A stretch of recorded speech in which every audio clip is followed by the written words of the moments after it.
It's 5 o'clock somewhere, time for the Security Cocktail Hour. I'm Joe Patty. For over 20 years, I've been working in information security and knocking back martinis all over New York. I am Adam Roth from Staten Island, locksmith, EMT, love to box, and on rare occasions, I've been known to engage in cybersecurity. Let's go!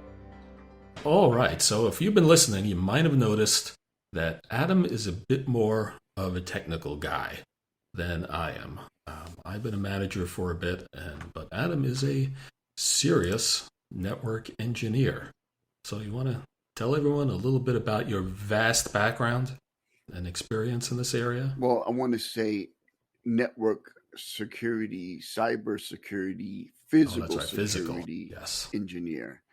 Yeah, let's get physical. Yes, Adam also loves the integration of physical and network and cybersecurity, which not everyone, including me, completely appreciates, to be honest. Yeah, so I have a background, started off as a network security engineer, but at the same time worked on physical security projects that integrate into both network and cyber. I enjoy having the hands-on and just getting, my hands dirty and jumping right in. Over 20 years. And you, Joe, was it 60 for very you? funny. 60. I've been on a spaceship traveling, towards the speed of light. No, God, I have been in this wonderful business in the neighborhood of 30 years. I'm doing security for most of it for quite a while. I started out in the technical world, but now I'm really, really more of a manager, a strategist, not just a cyber person, but a risk professional, I suppose. That's the latest buzzword you got to morph yourself into, because we're always evolving. Yeah, it's very risky. You have to work in compliance, risk into any conversation. Just the other day, I went into the supermarket and I was risk avert. Really? Why is that? Were the bananas looking a little brown? Like, what was it? I was just using the word risks. No risks okay, there. Well, that's good. Well, fortunately, you're going to a good supermarket, but there are always risks, and we'll be talking about those and what risk management means at some point. And I have some very, very interesting opinions on that. But for today, this is more the Adam Show, because we're doing a bit more of a technical session here, or at least we're going to start talking about technology. Adam loves, among other things, hacker tools, or more properly known as security testing devices. Security devices, right? And you have quite a collection, don't you? Well, I've had collections. I've sold them. I've bought more. But there's two things I love. I love hacking tools and ice cream. And ice cream, that's true. So, yeah, I love hacking tools. Hacking tools kind of challenge you, as well as helps you to determine the risks in your organization, which allows you to determine what you need to be compliant for. So I worked this towards in there. But in this particular case, I think we're talking about the Hacker Zero. Huh? Well, let's talk.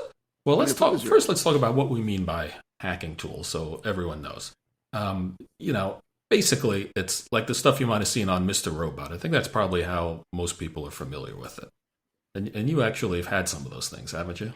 Yes, I've had some of the tools from Hack5, and they have a lot of nice tools. I mean, I don't think I have a room big enough to hold all those tools if I was to buy it, nor do I think my wife would let me spend that much money.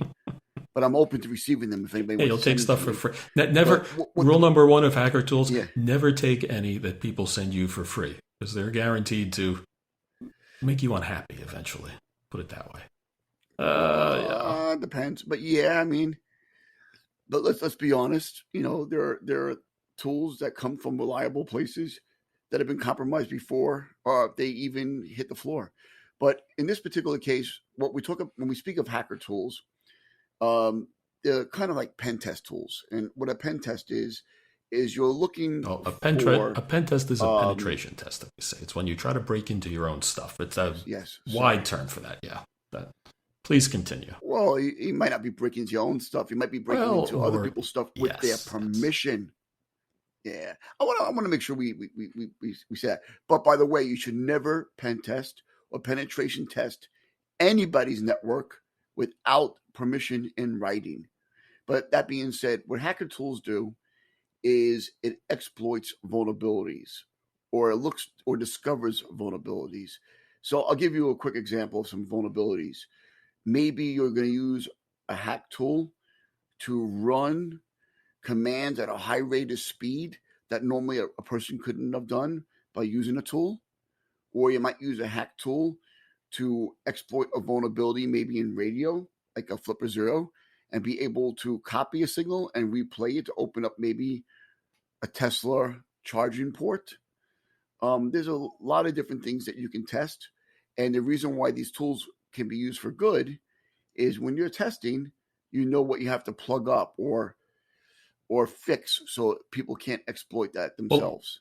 Well, that sounds How's right. that sound? I mean, penetration testing has been around for a long time. And what most people know about it, I think, is like testing web applications, like, your bank or any other, company you're doing business with. They have a website, and they don't just do it themselves. They also typically hire people, security consultants, to go in and test it to see if there are bugs that can be exploited to break in. And things are regularly found. Writing those are very difficult. Sometimes they're pathetically easy to find, which is terrible.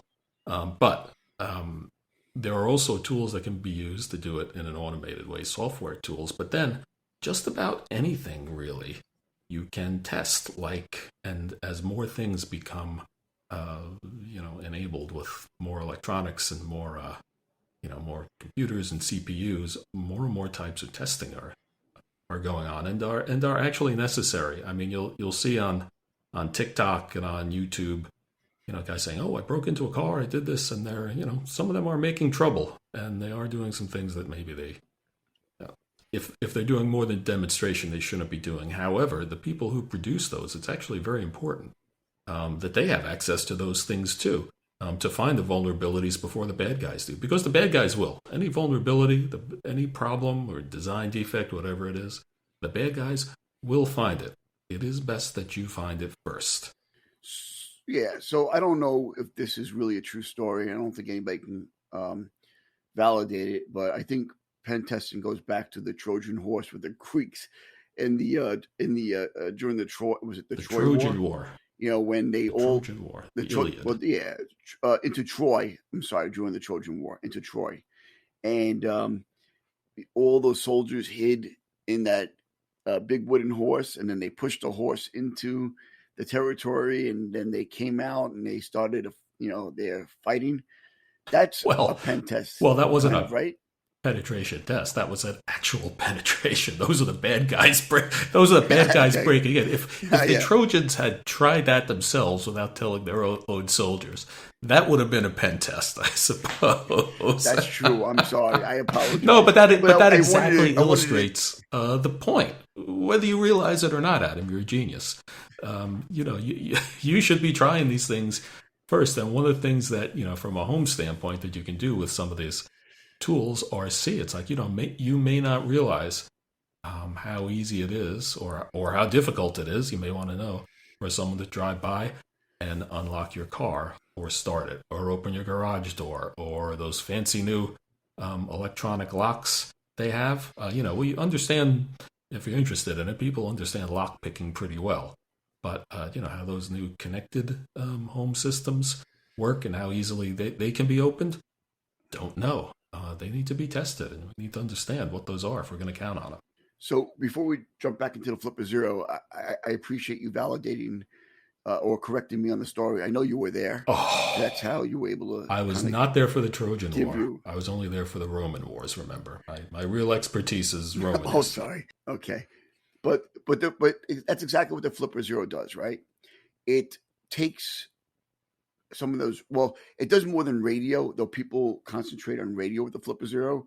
It allows you to capture maybe someone opening up a car door, and then you can replay the car door. So you have that in your pocket, or you have that in a car, and you're standing across the street, and you listen to it, and then you replay it. That's what some of these. Well, it basically and they're able to has within it. Yes. It's a little computer, and it has a number of radios at different frequencies and used for different things. And yes, and I guess you can go through those, but each of them can obviously listen, but it can also record and play back, and that can be a way of trying to break into systems now. And you can find out the newer, better ones. I think we've talked about this before. The newer, better ones should not be so easily susceptible to a replay attack, because that's what that's called. But they shouldn't be. Yes. I mean, so it's a little bit different with cars, right? Cars, people don't understand that you really need to update the firmware in your car, and you can do that from your entertainment center. So a lot of the companies are allowing you to update the firmware to prevent these attacks. It depends. But some cars are over the air. Some you still have to take into the dealer, and they have to do it themselves. Yes, yeah, it's true. That's what the Flipper Zero allows you to do, right? Some of the less sophisticated remote controls and radios built into some of these cars allow you to capture the signal and replay it. Same thing with your IoT devices at home, your remote controls for your TVs, though it's less sophisticated. There are a lot of things you can replay, and not only does a Flipper Zero do radio, but when you use a USB and you plug it into a computer, it allows you to do replay attacks as if you're on a keyboard, or find vulnerabilities by scanning. And some of the firmware that's out there that are alternative firmwares that other people have created have become extremely sophisticated and allow you to do some real crazy things. And it's gotten so bad where people are so frightened that Amazon just recently said, we're not selling Flipper Zeros anymore because it can be used as a card skimming device. I mean, maybe they shouldn't sell knives because, not only can you cut fruit, but you might be able to rob somebody. And the thing to remember too about the Flipper Zero and about this one in particular is that it combines a lot of different things. And in a second, we're going to run through all the different radios and the different things it can do. But one of the things that's nice about it is that it takes a lot of different capabilities and puts them in one convenient package. That's nice to work with. All these things before, it's like, yes, if you can use it as a card skimmer, believe me, the bad guys, they have no shortage of card skimmers that they can get a hold of. All these things that we're talking about were not, as far as I know, maybe they do have a few unique things, but as far as I know, at least the vast majority of what the Flipper Zero does have been available in other devices, either commercially available or homemade by the bad guys for quite some time. And that's what makes it useful, that it brings to a wider audience the ability to, see what your exposures are and understand these things. So, I think you and I have spoken off air about, the Flipper Zero is also considered a Tamagotchi.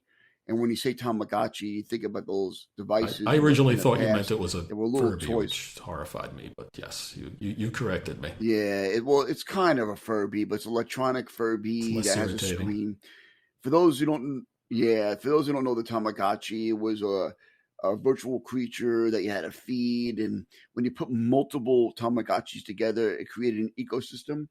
Well, the same thing with the Flipper Zero. It has a dolphin built in there, and when you put other Flipper Zeros near each other, you can play. So it kind of, gives you that toy effect, but at the same time, it's a very sophisticated tool that will allow you to do NFC and RFID. NFC is near frequency contact.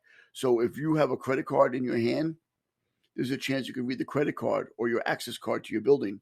Some more sophisticated access cards and credit cards, it's harder to read, but you have that capability. Okay, so let's run down. I'm going to give you a quiz on this.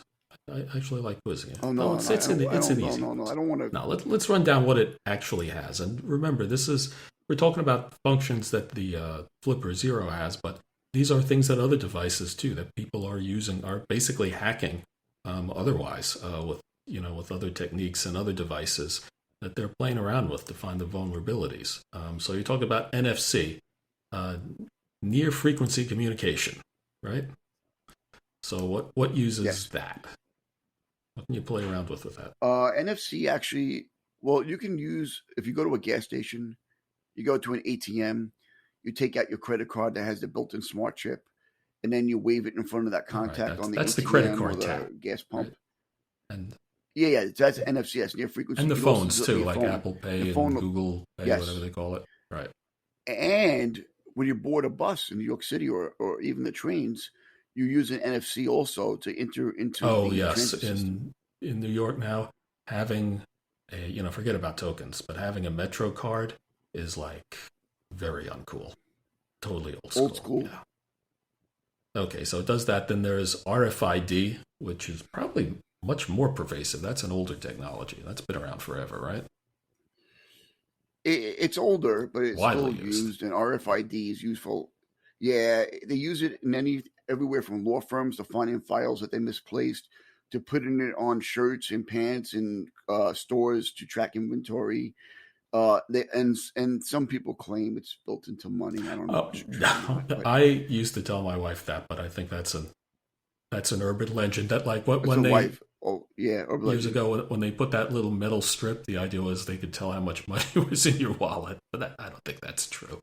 Well, I don't think it was. I No, don't think it was meant for that. But no, it's but anti-counterfeit. I that's the know. old rumor. But yeah, but RFID is basically radio frequency for tracking objects, and it can even in RFID is even part of your access cards and security.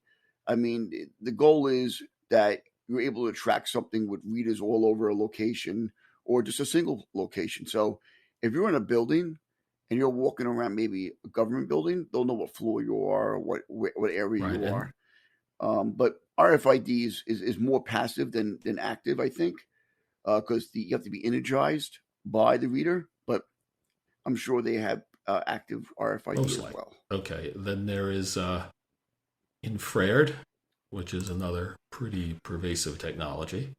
TV remotes and whatnot. Yeah, yeah. Infrared is used for a lot of different things. People when they think about infrareds, they usually think of remote controls, but infrared was used on actually, computer stuff where you can actually send code to it from I like your remember laptop that. before there was Oh, I haven't Bluetooth. seen that in years. That's right. You could put like Yeah. two computers next to each other and you had to put them together just right so the whole thing went and it was really slow. And if you turned the light on in the room too bright, Though, it wouldn't work. yeah. Oh, I forgot about that. But Though I was very serious. The Israelis had a UAV or a drone, and they put kind of like a electronically controlled laser pointer, and they injected malware into a laser printer's infrared just to see if they can do it. That was years I, ago, but I they, think I they were see a able to drone do that. outside your window. We record these. We have video on for us.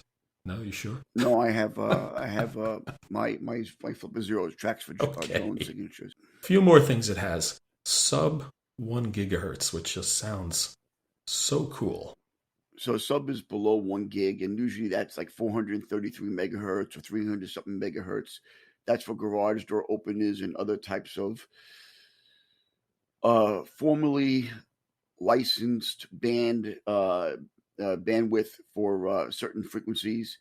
Like if you open your garage door, I think it's 433 megahertz, but it's also some of your remote control lights and other things that send signals over, and remoteless key systems like you have listed in the past.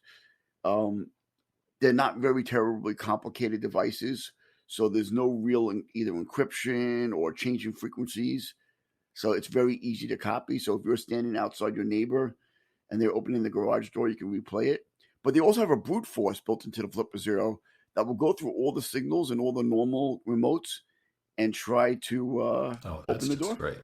And that could be good for thieves. You want to be careful with that. That actually is, with some of these things, I know I've joked about it in the past where you say you can torture your neighbors by changing their TV channel or making their room too hot or something like that. But, in your home, now that we have garage door openers now, guys can do drive-bys, try to open them. Now the same thing is starting to apply to, your doors if you have electronic locks on them and other things in your surveillance. So we really need, and we talked a bit about that in the home security podcast. We really need to start paying attention to that. And these devices, like I said, they give you a very good idea of what the bad guys can do, and hopefully long term as people do more testing with these and publish it, that's a good thing because that will make the manufacturers improve the security of these devices.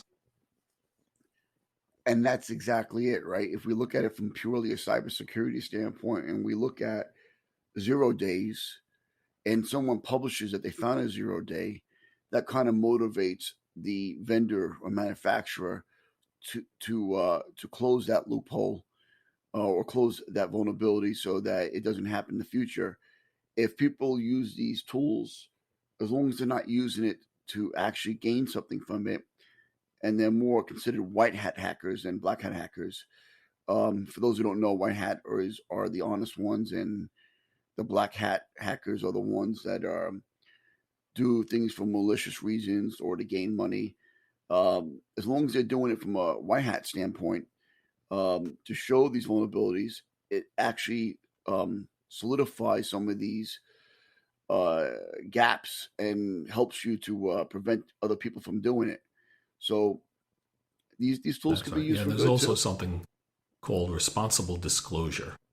That's something from software security testing that kind of applies to a lot of other things where if you're a white hat hacker, whether you are employed or just self-professed doing it on your own, it is not considered good to just publish to the world a big vulnerability. It's there are actually accepted protocols for telling the manufacturer saying, "Hey, I found something. Please, fix this before I choose to tell anyone." And that's something we can do a whole other podcast on, especially when we talk about vulnerabilities. But so those, I'll just add. I want to. Yeah, I want to add one sure, more part to that, and we probably should go into a separate conversation about responsible disclosure. But you know, when you're using these tools and you're using a flipper zero and you find a vulnerability, which you could, you're testing, you're looking at radio frequency, and you find something. The question is, do you go out and publish it on Twitter or Instagram or Facebook right away? Or do you give that manufacturer or that vendor the 90 days or 60 days or 30 days that they can to patch it up and then publish it? So, you got to think about, I know we're going to touch on this a little bit later, but you got to think about the ethics involved of what you're doing. So it's not just about being playful and opening up your neighbor's garage door. It's about the responsibility you have as an individual and how you don't put other people in jeopardy or in a bad that's position. right, and that gets into some other things. As we will probably talk about this when we do more on the Internet of Things, but you know, now that we're starting to control more things in the physical world, like cars and like building management systems in particular, the security of them becomes very important. As you're testing that you don't mess them up, obviously, but also that you're buying things that are secure. It was very interesting in the past few years where areas that buying a little device for something wasn't that big of a deal. A lot of HVA systems for buildings, they would just say, "Oh well, whatever, it's internal. You need to go into the building to use it." Now that they're connected to the internet, you really don't want the elevator systems or the power to be going out in a tall building because someone hacked it. That's raising the stakes. Yeah, and when we look at things like that with the Flipper Zero, Flipper Zero has had this profound effect of not only that tool finding vulnerabilities, but people going out there and figuring out what are the vulnerabilities are there with cars. So as you probably have seen, and I'm sure you have, people talk about the CAN bus in cars and how they can replace the light on a car or move the molding over a little bit and connect to a car system by disconnecting to the headlight of a car. So people are finding, oh, okay, Flipper Zero can do this and this to a car. What else can I do to a car? And as people find more vulnerabilities, they're going out and discovering it. I think to a point where some insurance companies now are not insuring certain cars because the vulnerability can't be protected against. But yeah, we need to be careful. And then when you're talking about IoT devices and you're talking about cars, you talk about fleet management. If there's 1,000 trucks delivering food and you're finding that vulnerability on that truck or trucking system, and you can shut down all the refrigerators while they're driving, you're going to cause really bad effects. And this last point about the heating system, if you watch Mr. Robot, people not only did they control the temperature in the building through Mr. Robot, but they also were able to move laterally from the thermostat on the wall to other devices. And in a way, you can kind of do that with the Flipper Zero if that thermostat has a USB cable. So that's another whole story in Yeah, it's itself. amazing. Okay, so getting back to the Flipper Zero, took a little detour there. It can do something else that I find Yes. really interesting. The Flipper Zero has a whole breakout on the back, or on the side of it, I'm sorry. And the breakout on the side of it has a listing for all the different pins as well as voltage. And what you can do is the radio is capable of receiving, but it might not have the right antenna or the right contacts. And when you plug this board in with these extra pins and wires, you can use a breadboard to enhance the current capabilities of the Flipper Zero to do other things. So let's say, for example, let's make this up, right? Let's say you're doing something outside the band of Flipper Zero. Let's say it's radar.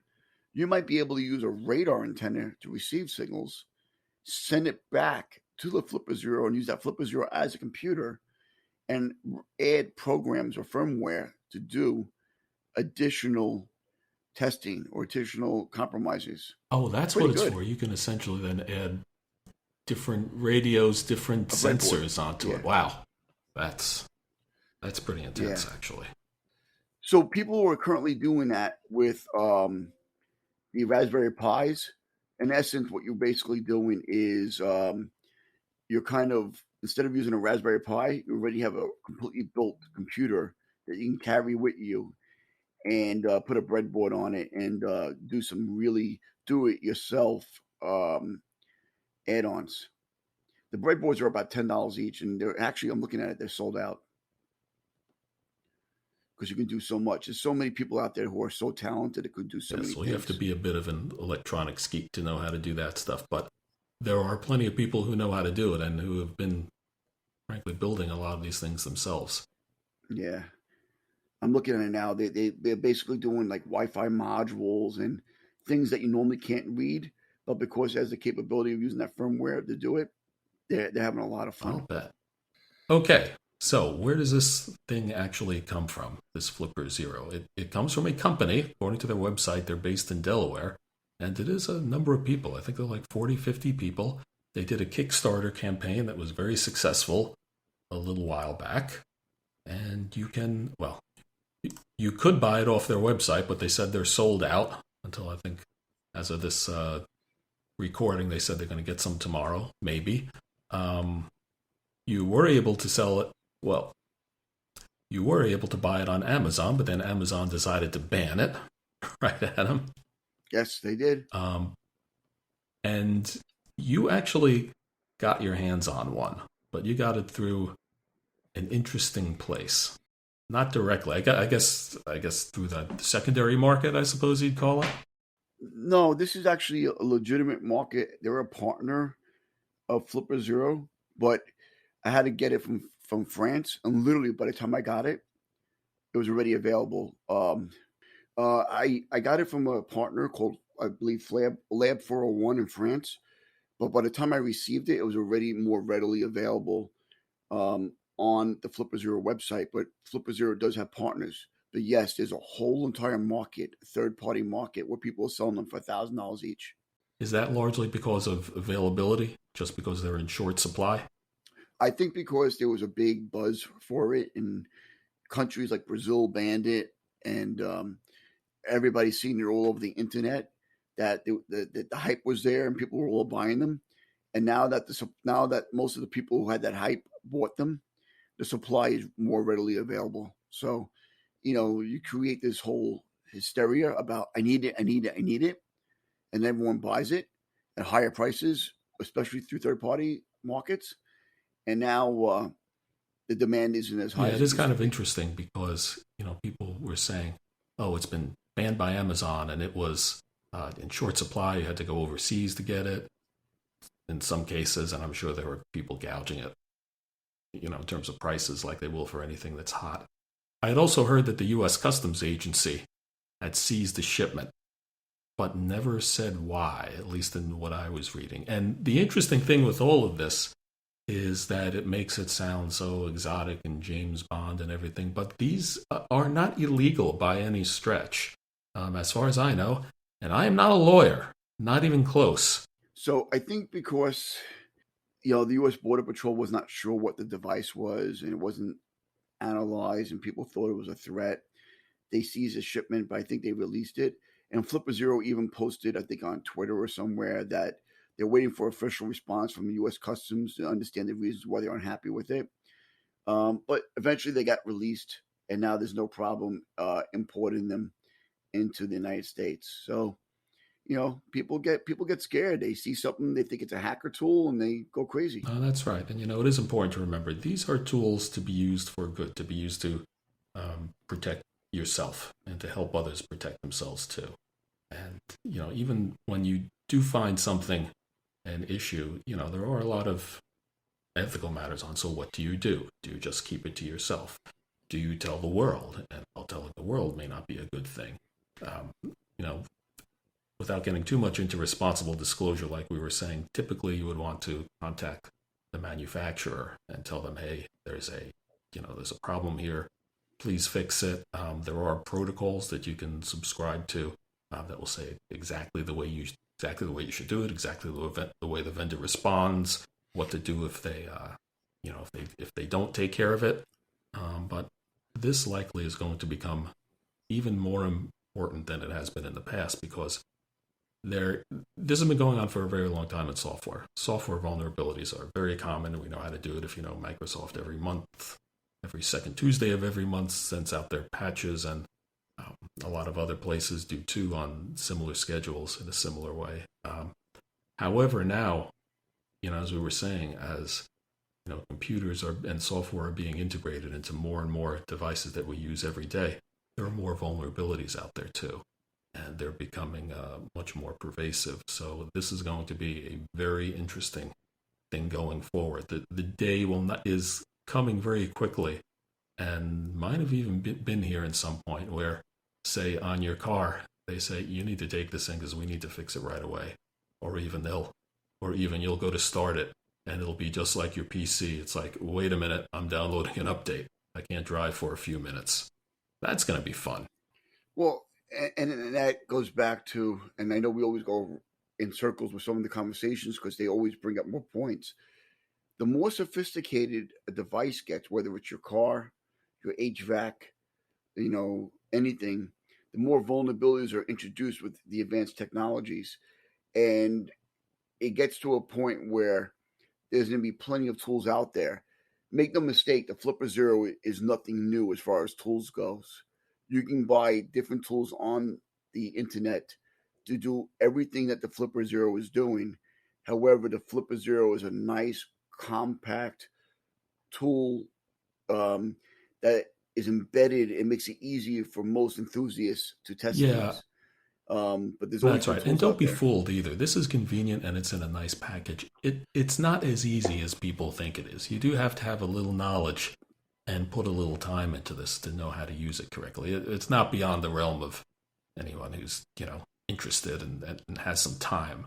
But also be aware that some of the videos you might have seen, I have heard that some of them may be staged, exaggerated a bit sensationalized. And again, going and taking a device. One of the first times I heard about it, I joked with Adam when he said, hey, I can change my TV channel with this. And I'm like, wow, you just bought the world's most expensive universal remote. Congratulations. Not everything is so spectacular with them. I'm going to give you an example, right? If I go to read your card that you have, your credit card with the Flipper Zero, and I get your credit card number, and then I go to buy something online, as most websites, but not all, require a security code. That security code does not get read by your card or by the Flipper Zero.